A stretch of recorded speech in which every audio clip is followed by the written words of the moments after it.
Welcome to another episode of the Health Connections by Total Wellness Connect. March is Brain Injury Awareness Month. TBI, or traumatic brain injury, is a topic that is not often discussed, but an estimated 1.7 million people suffer from a TBI every year, according to the CDC. Recovering from a brain injury can be a long and arduous process. However, with the help of neurofeedback, this process can be sped up, helping children and adults alike recover from TBIs.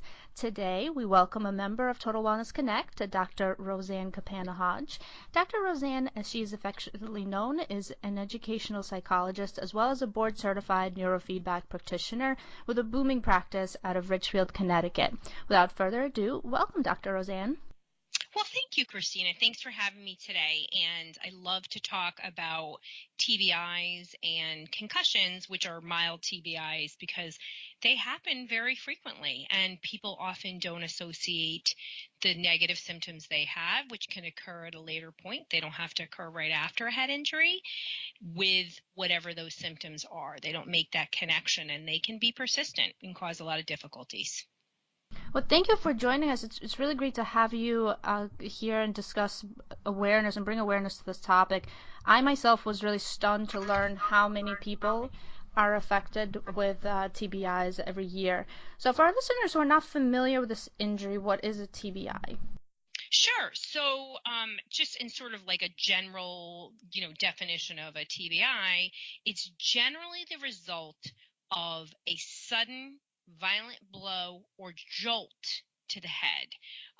And so what happens is if you're not actually have, crushing or penetration, which is a severe, brain injury, is that the inside the skull, the brain jolts around and it can cause bruising in the brain, tearing of nerve fibers. And there's a range, as I kind of alluded to in some of these, in a mild TBI, moderate, and severe. And what are some common causes of TBIs? Well, so that's a great question, because really the number one cause, despite what people think, is falls. So almost 30% of head injuries is related to falls. Another 20% are auto accidents. And assaults, sports injuries, just being struck by another person or an object are very common reasons, but falls really are the most. And I personally see a lot of people who have falls in bathrooms. That's probably it. And then in bad winters, we live in the Northeast, a lot of falls on the ice where they hit the back of their head.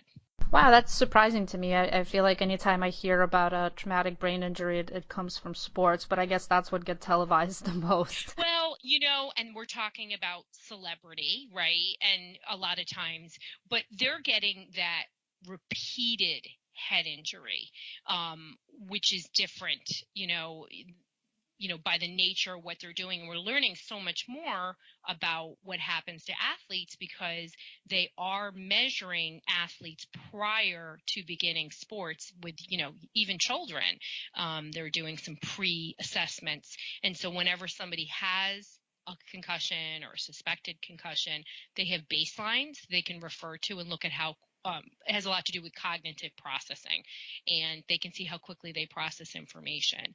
But yeah, I mean, do athletes have a higher rate of concussion than your everyday person? Yes, but really falls is the number one reason.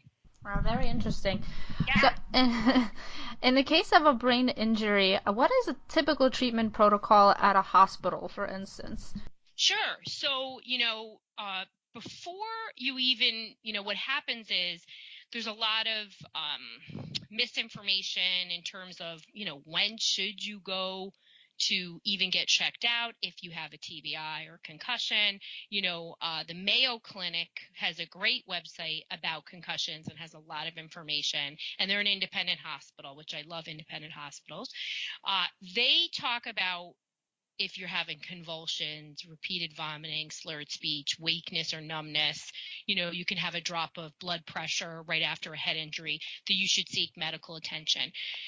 Since I have such a pediatric focus, I obviously work with a lot of adults too. I feel like you should seek medical attention whenever you just don't feel right. I recently had a young child who had a head injury because he and his father knocked heads at bedtime. And he had a concussion. I mean, a legitimate concussion, and really was acting differently. We'll talk about some of the symptoms. So what's the typical protocol? So typically you go in, you're getting checked out. There is a scale to determine if you have a mild, moderate, or severe head injury, the Glasgow, scale. And, they will, determine what your needs are. Obviously, if you're bleeding, they're going to address that. But sometimes it requires rehab. Sometimes it requires medication. And rehab can be occupational therapy, physical therapy, speech. I have somebody who has a TBI who lost their speech after, not even immediately, several months after an injury, has almost completely lost her speech from a mild frontal lobe head injury. Very, very interesting. So you're going to rest. That's the most commonly accepted with concussion, the mild concussion, that we would limit activities, particularly media, any type of jarring physical activity. I love to hear now that athletes need to be cleared to return to their physical activities. And some schools, particularly private schools, do a really nice job of making sure that no matter what, even if your doctor says you're cleared, they have their own limits, and have their own staff to say, okay, we really want to make sure you're protected so that you don't get another head injury. But some of the other, treatments are biofeedback, neurofeedback, nutrition, and then something I like to talk about, which it isn't always talked about in terms of treatment, is guarding against further injuries. Once you have a concussion, you have an 80, so that is 80% chance of a second head injury in the next 6 months. And why that happens is because your vestibular system, your balance system, is off with a concussion or a TBI. So you're just very likely to have a loss of balance and then another head injury. And that's what you're hearing about, Christina, what you talked about so nicely with athletes is the multiple concussions, the multiple head injuries that really create a lot of brain and behavioral psychiatric dysfunction. There's a lot of things that can happen with multiple head injuries. You had mentioned prevention. One thing that's stuck out at me was also the limit to media as part of the rehabilitation. What effects does media or the use of technology have on recovery from TBIs? So it's really the overuse of your visual system. So we are very reliant on technology. And so I'm sure, I have not had a head injury, but at the end of my day, I'm sure you can relate to this. You feel tired from media. You're using multiple devices throughout the day. Many kids don't have textbooks anymore. Their textbooks are online, and it's just a high load demand cognitive processing in the visual areas. So, whether your two most common areas in the brain, and you can have head injuries at all, different sites, frontally, laterally, at the back of your head, but many people, the most common areas are frontal and laterally at the back of your head, falling backwards, falling forward, getting hit in the front. And so particularly at the back of the head, that's where our visual systems are. So by getting a break away from overusing our visual system, we allow our brain rest. And so that's what it's about. It's not just physical rest. It's reducing. Many people will experience sensory overload, visual sensory overload, auditory overload, touch overload. And so whatever those sensory areas that are overstimulated or sometimes understimulated, meaning you're craving a lot of movement, you want to be able to rest in those areas so the brain can heal itself. I mean, the body and the brain has amazing healing potential. That's why I like neurofeedback and biofeedback, but the rest is so critical. And there's a lot of dispute and there's levels of it. Some people say it's full darkness for X amount of days and X amount of weeks. We just don't know. But we do, I think there's really agreement in the disciplines in traditional allopathic medicine and alternative medicine that you really should lay off the media, take it easy, rest, and give your brain a chance to kind of get back online. Right, by being offline. Yeah. I can definitely relate to that. I haven't had any brain injuries, thankfully. I've had plenty of others, but I haven't had any brain injuries. But anytime, there's anything or even really high stress, my body's first request is to stay away from media or which for me is very difficult, as you know. Of But course, you know. it's necessary. So that's really neat to hear that that's part of rehabilitation. I think, is that also part of prevention or not so Well, much? no, not so much. I mean, prevention is really, obviously, do I love for people to, play football and get repeated injuries? Now we know that even in practice, the repeated movements, the jarring movements, head injury doesn't have to be a whack in the head. It can be just a whiplash type of situation. We think of that in a car, but athletes who are banging against each other, not directly hitting their head, but that repeated movement really creates this, this jarring movement that's can, like I said, tear fibers, create inflammation, which then can produce a variety of neuropsychiatric symptoms. So prevention, really is, having common sense about, safety. Don't be running on ice. you know, um, don't try to carry 17 things up the stairs. Falls happen for a variety of reasons, and we've all had falls. And I try to tell, well, my own children and my patients, like, go ahead, break an arm, don't hit your head, put your arms out. But it's just trying to use common sense. It doesn't mean you're going to live in a bubble. You should really live life to the fullest extent. But, I had an athlete last summer. He was a very high level high school athlete, was recruited by, the 10th grade in his sport. And he had 8 concussions and was struggling to pass college because of the cognitive deficits that had happened with these 8 head injuries.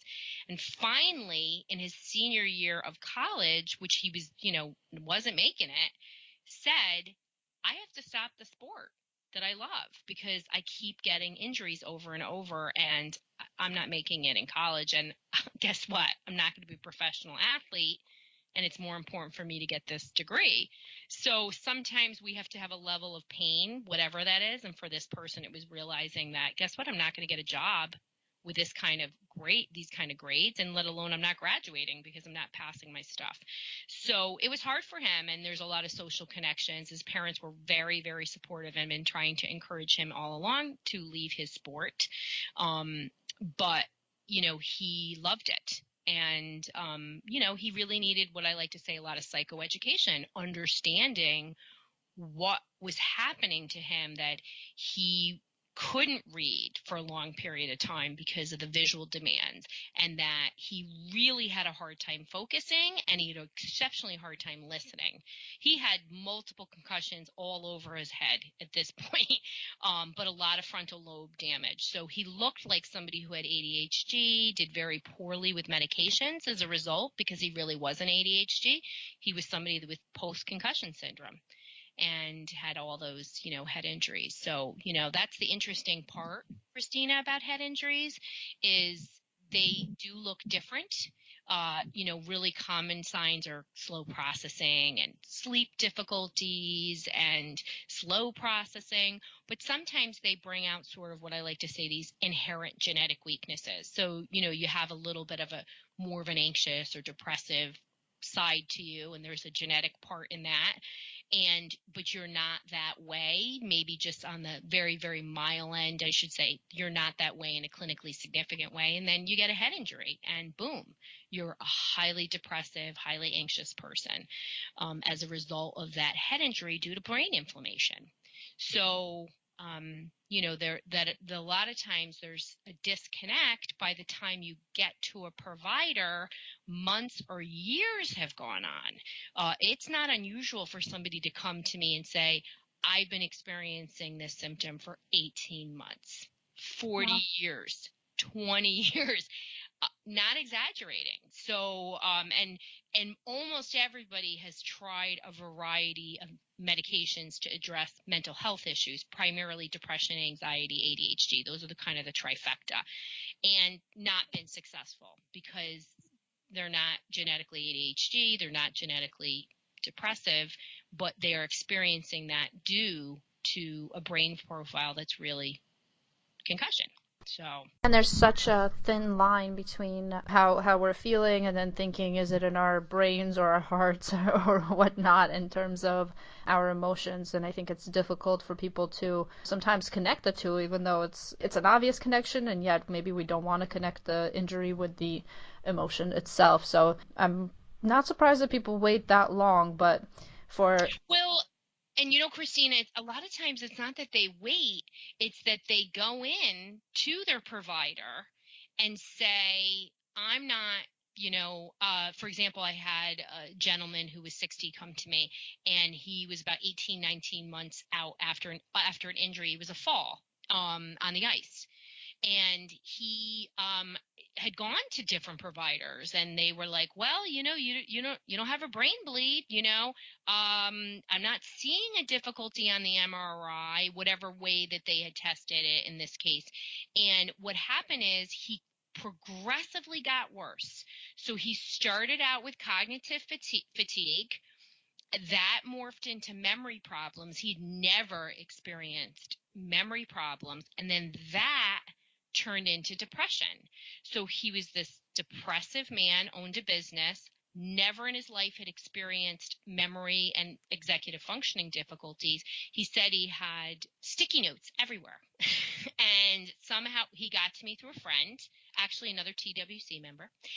And we were able to really just get him back with neurofeedback and dietary changes and just some lifestyle changes, very mild, because he was doing a lot. He was a health conscious man. And in a very short amount of time, we restored everything back for him in X amount of weeks. And he's, this is several months later, and he's continuing to do amazing. So I'm really happy for him. But so he, along the way, went to a therapist, went to a nutritionist, went to the physician multiple times. And basically they were like, well, you're just experiencing depression now. And that was what he was told. So that's the line of support where his therapist said, you never had depression in your life. This is from your head injury. She actually came to me and she said, do you think this could be a head injury? Because he had one.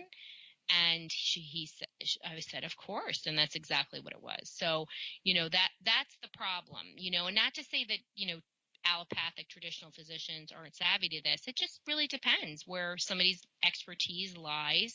And a lot of mental health providers don't know how to make the physical mental health connection. And that's really where some of these breakdowns are, because what are you going to do when you are depressive or anxious? You're eventually going to land in the hands of a mental health provider. And if they don't know about concussions, and this is why I do these things, they're not going to understand what concussions can do on the emotional side. You can be moody. You can have sensitivity to sound. I've had somebody with symptoms of schizophrenia with a concussion that cleared up in a very short amount of time with neurofeedback. And he had 4 psych placements, and nobody else had figured that out. But yet in all of his information, he clearly stated as a hockey player that he had multiple concussions. So that's a really extreme example of what can happen. So Got it. No, that's yeah. interesting to know. So, as a board-certified neurofeedback practitioner, you use neurofeedback to help patients overcome these traumatic brain injuries. And could you let our audience please know a little bit about what neurofeedback is? Sure, sure. So, obviously, first, neurofeedback is something that I'm really passionate about, and I got involved with because I had many patients who were coming to me with a variety of issues, everything from ADHD to concussions, who were not getting better with traditional lines of treatment, which is primarily medication across the board. So got involved in neurofeedback through a patient who got so dramatically better that I just felt compelled to get myself trained, and it's just been a wonderful thing for me. So what neurofeedback involves, and in this office, is that we use QEEG driven neurofeedback. So what does that mean? We do a brain map, and that's a QEG. And a brain map is really a wonderful visual representation of the patterning of the brain waves, I should say. So as we look at the brain waves, we say these brain waves are associated with this condition. So in the case of a concussion or a TBI, what you see is there's different profiles that you see, but most commonly is you see a very high level of the slow brainwave activity, which most people with concussions experience very sluggish processing, can only work for short amount of periods of time, or easily fatigued, experience a lot of depressive anxiety kind of symptoms. So once we identify it in a brain map, how we treat it in neurofeedback is a process of providing reinforcement to your subconscious. It really is sort of an exercise for the brain. So I now have done this QEG brain map. I've identified the areas in the brain that have either too much brainwave activity or not enough brainwave activity, or both. And I put a protocol into place where an individual comes in, they're hooked to a computer. The computer is only measuring brain functioning and providing reinforcement for the brain to change itself. And you're able to, through a learned process over time, exercise, just like working out, you're able to change your own brain waves. So in the case of a concussion, push down the slow brainwave activity, increase the fast brainwave activity, and with that, you get symptom relief. So with the computer, how you get reinforced through your subconscious is you're given visual and auditory stimulation. It's very pleasant, and it's such a fascinating process. It's not a new process. It's over 45 years old. Your brain craves this visual and auditory reinforcement, and within seconds from the first time of getting hooked up, it changes itself. Unfortunately, like exercise, you can't work out one time and be Miss America or Mr. America. You really have to do it over time and exercise. And through this process of a QEG, I'm able to tell you, hey, I think you need this many sessions. And depending on how your lifestyle is, that impacts the number of sessions that you need. So once somebody is done, it's a learned process, and the brain makes changes that are lasting. So it's really nice. You usually typically get some symptom relief, pretty quickly. But again, you have to complete the process. And, it's been used for TBI and concussions for a very long time. And in the major hospitals affiliated with universities, they typically use neurofeedback and biofeedback in the treatment of TBI and concussion in their neuromodulation labs. It's sort of the last stop in the hospital system for patients where medication has not been effective. And it's so fascinating because they always get better to some degree. And you can have such a wide variety of how people are impacted with a concussion. Some people, it's a mild car accident and they have very severe symptoms, like this lady who can't speak. Or somebody gets, physically assaulted and they have, cranial damage to their brain and their actual skull, and they have may not be able to walk. I mean, there's just such a variety. But neurofeedback and biofeedback are wonderful options that really optimize the brain, and in many cases can return people to within normal limits or completely eliminate their symptoms. Thank you for that explanation. So just to be clear, and I know that sometimes this is used interchangeably, but is there a difference between neurofeedback and biofeedback? Yeah, great question. So, biofeedback is different from neurofeedback. Biofeedback is conscious control of what we call our autonomic functions. So, what are our autonomic functions? They are things in our body that work on, an automatic level. So, it's our breathing, our heart rate, our body temperature.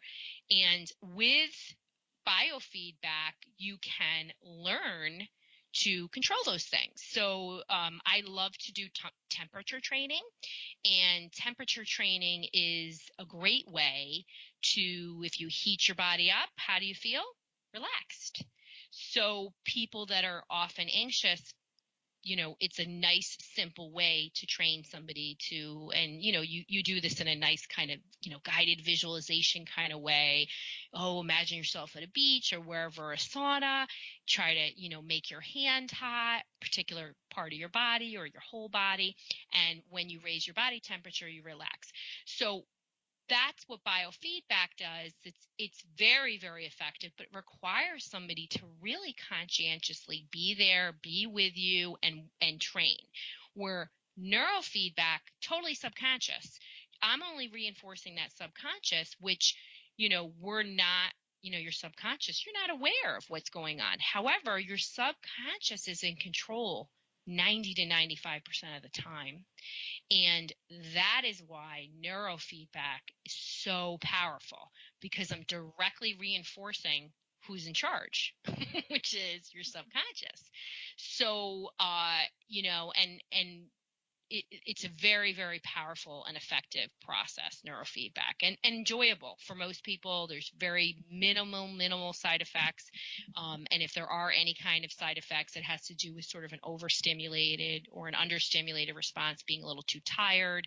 And with adjustments, people, 95% of people won't experience those difficulties. Most people do neurofeedback and just start to have gradual symptom relief. Yeah.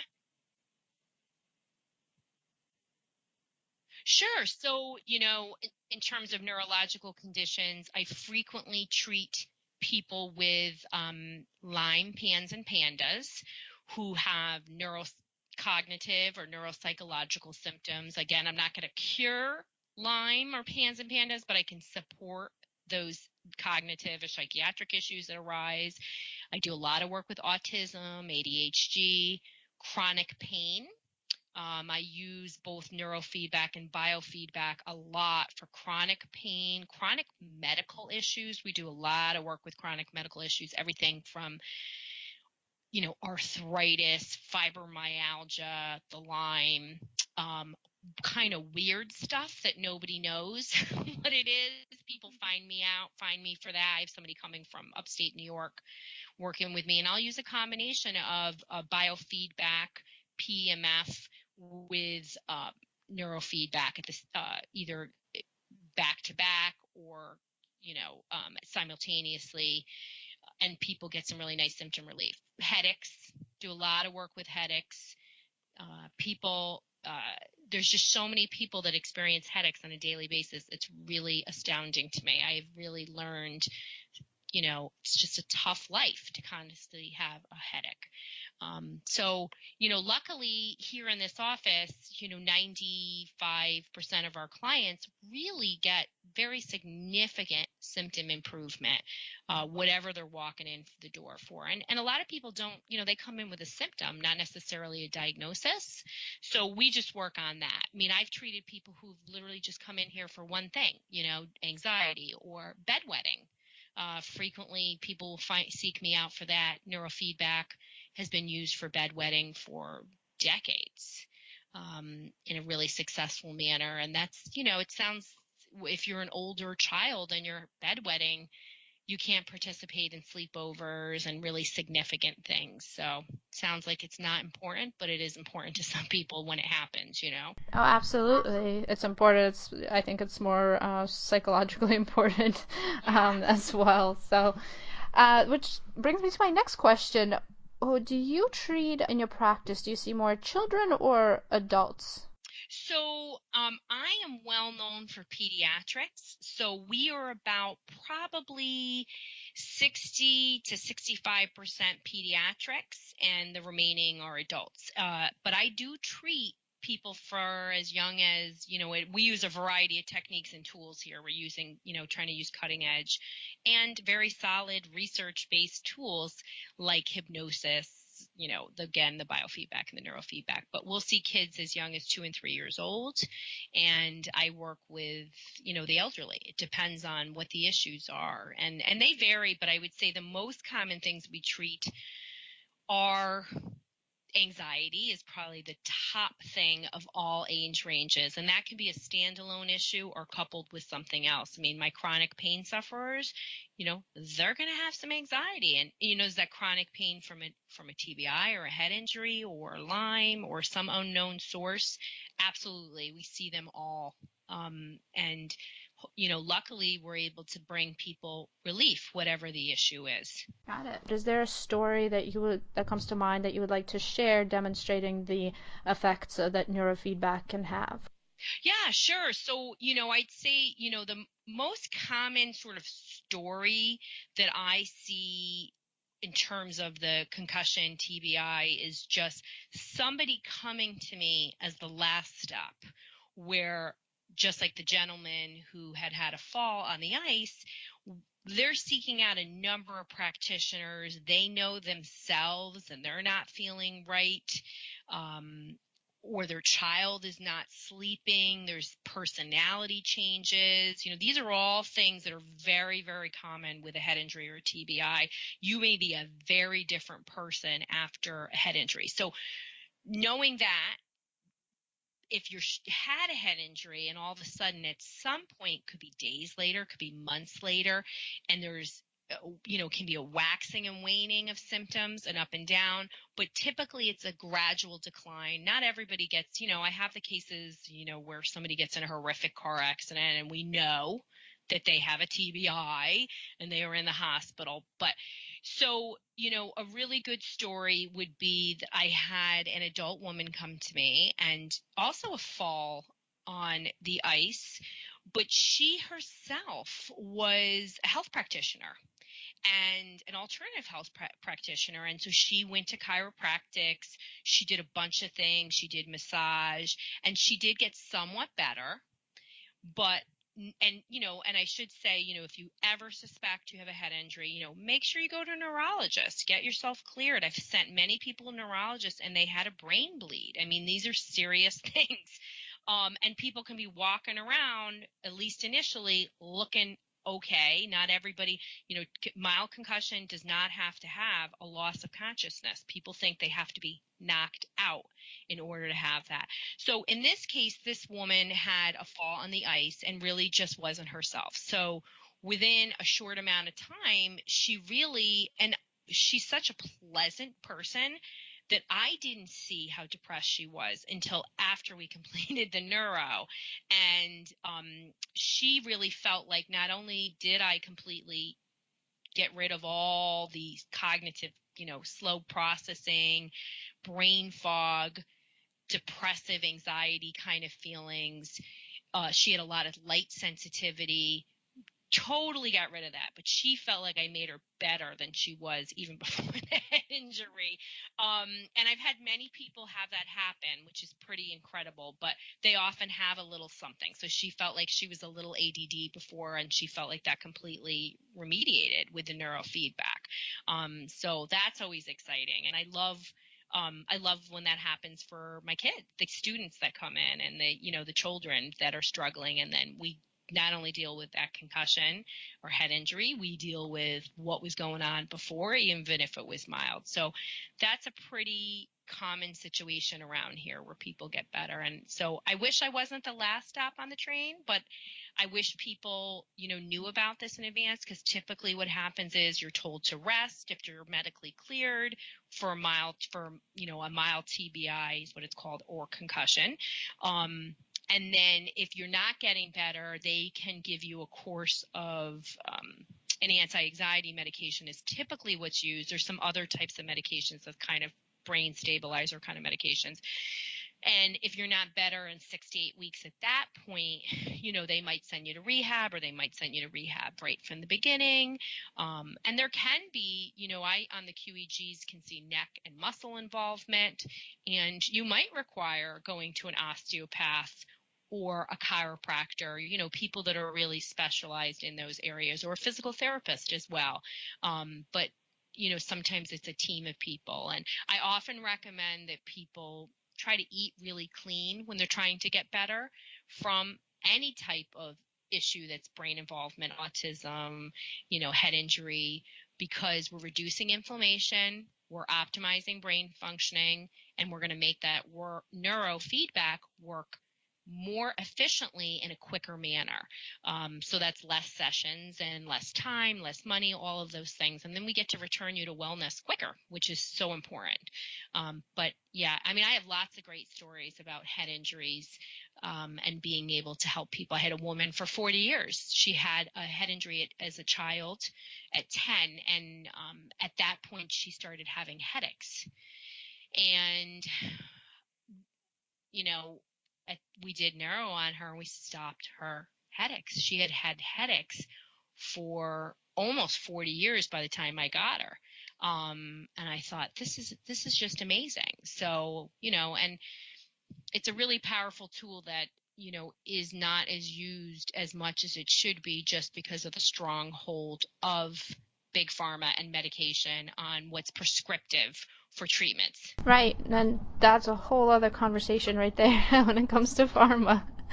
But that's fantastic, and I love the video that you had created with the testimonials of your patients and colleagues. So for our listeners, you can find that on Dr. Roseann Capanna-Hodge LLC Facebook page, and I thought it was just such a nice representation of what you help people achieve through neurofeedback and such. So is there anything else you would like to make our listeners aware of in regards to TBIs or neurofeedback?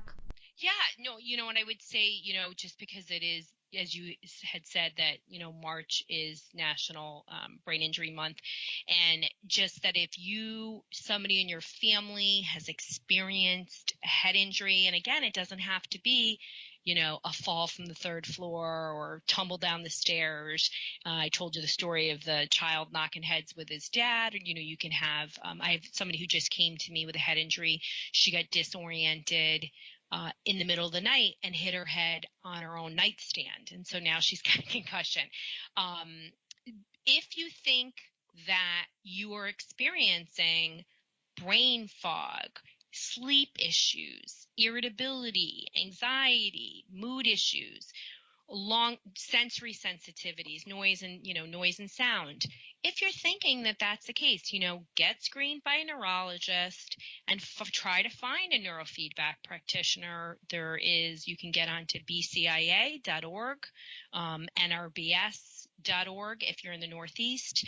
And these are listings, ISNR. These are all, organizations that have, skilled neurofeedback practitioners that can support you because it is so effective. Pretty much every neurofeedback practitioner will know how to treat somebody, and you just ask questions. Do you treat people frequently that have head injuries?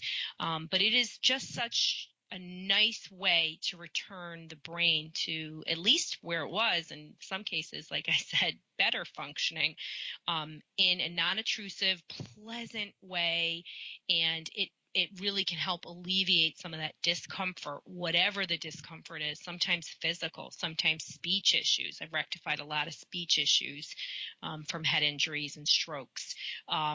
So, just find somebody that is, I love certified people, but find somebody who's experienced and who fits with you and what you feel like are your ideals and is a match personality wise, because you're going to spend some time with that person. So don't always, if you know something is wrong in your gut, there probably is something wrong.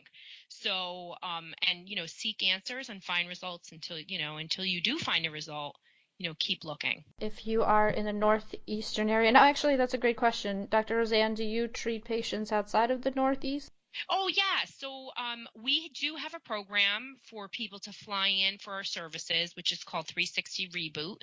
And you come as an adult for 10 days, or as a child, 10 days or 2 weeks, and as a child for 2 weeks. And we do intensive treatments, which is a variety of treatments, both pre and post as well. Includes a lot of psychoeducation, therapy, but actual treatment of neurofeedback, biofeedback, BRT, advanced bioregulation, which is that PMF combined with biofeedback treatment, and Reiki, nutrition, naturopathic care, all in an effort to really kind of jumpstart that system and get you back in line as quickly as we can. And, we really treat a variety of conditions, not just head injury, and have been having some pretty amazing results. And we have a video on that as well. So, as well as neurofeedback. The neurofeedback video should be posting in the next couple of days. So yes, so feel free. And but and I have people that come from rural areas, and I have people that are just can't find a provider that they feel comfortable with. So sometimes it seems like a lot to go to someplace for 10 days or 2 weeks, but we really do about 3 to 4 months of treatments and cram it into 2 weeks. So in many ways, it's easier than driving back and forth. And then, post care can look like a lot of different things. I have some devices. We'll find you a provider in your area, whatever needs to happen. So, I really added this program, Christina, because people would come for services, but sometimes you need a really comprehensive 360-degree approach. And that's why I added all these other peak components to it, because it works, and people get better. And that's really what I'm, all about, is helping people to get better. Absolutely, and I'm sure that, like myself, people who are listening to us today have plenty of questions for you, but that's all the time we have. So as always, it has been such a pleasure to have you and to have you answer these questions for us. Thank you for sharing your knowledge. To learn more about Dr. Roseann and her practice, as well as ask any questions, visit us at totalwellnessconnect.com/podcast -Dr. Roseann with 2 N's at the end. Thank you, Dr. Roseann. Thank you so much, Christina. Be well, and I hope bring everybody health on their wellness journey.